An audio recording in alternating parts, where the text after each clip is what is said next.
Hello guys, welcome back to my channel. Una good evening, una good morning. Anytime una take see this video, as far as una watch am, God will bless una in Jesus' name, amen. So I want to talk about men and women. Yes, maybe your wife born for you now.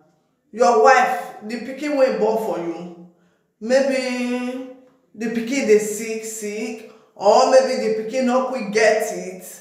Or maybe the pikin get it, you born it, or maybe the pikin no quick start to dey talk, e no quick dey talk, or one thing or the other, the pikin no waka. Una put the problem for woman body, very bad. Many men, if their wife, maybe their wife born pikin for them, the pikin dey sick, they'll use the problem to hold the woman, say, I don't know which kind of pikin you go born, oh, which kind of pikin be this one, we no get all this kind one for family, oh.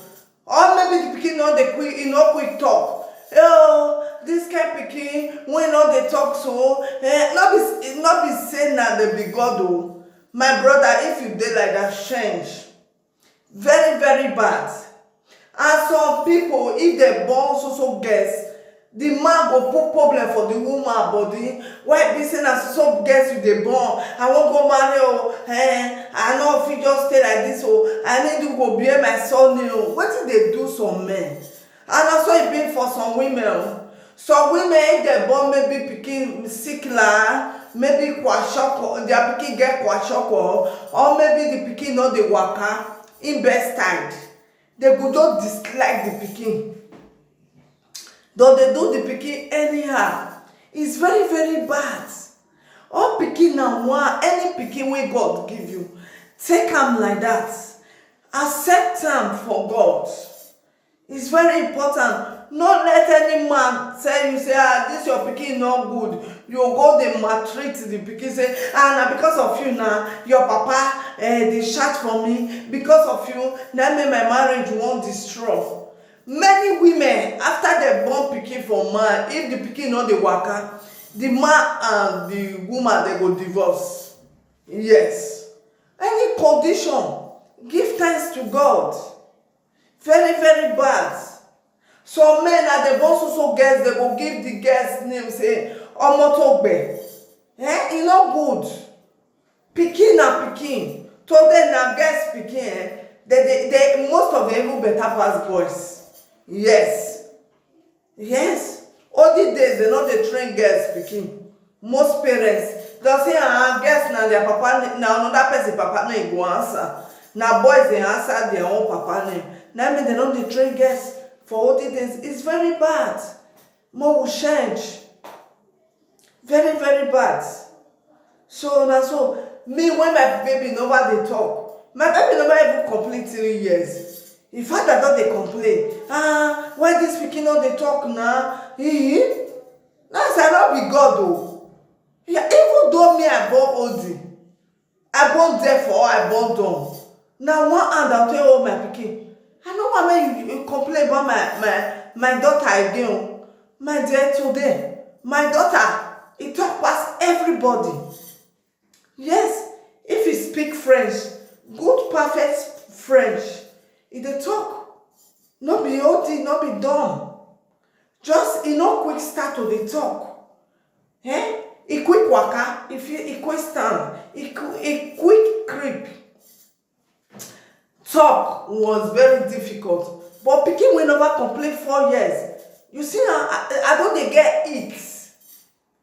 If father don dey eat, put it for my body. I say, no, stop. I no dey take this one from anybody. How many children you fit create? Thank God today na my daughter dey talk well. But maybe if I born pikin na, if na old, e no dey talk, I go still accept am. Many people born old, they go dey hide. They dey shame for the pikin. Many people born invested, they dey shame. Many people born sickler, they dey shame. I know say sometimes that sickler, maybe just you no know where, because this kind of people no dey born sickler again. Na blood group. That one na your own mistake. But if it happen like that, love them the same. All your children. No let women, not let any man make you dislike your pikin o. Maybe you born pikin, you born am with teeth. You can say, I wish kind pikin be this one. No, love all your children. Even though you born them with teeth o, even though they no get one eye o, even though na deaf o, na dumb o, love am. Even though you no dey waka. Thank God. So again, I don comot for that one. Many of our guests today, they go dey do breast. Why? They wan do breast, make their breast big. Many dey do am because of men. Why? So people go dey do nyash. They dey do nyash, make their nyash big because of man. Why? If you dey follow man complain your breast.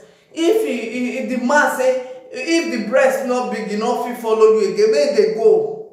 Una see when people go do breast, do nyash, una know na later na problem. Una dey see them for internet. So love your body. Love yourself first. If you love yourself, you must love people. You must love your children. So mothers, please love all your children equal.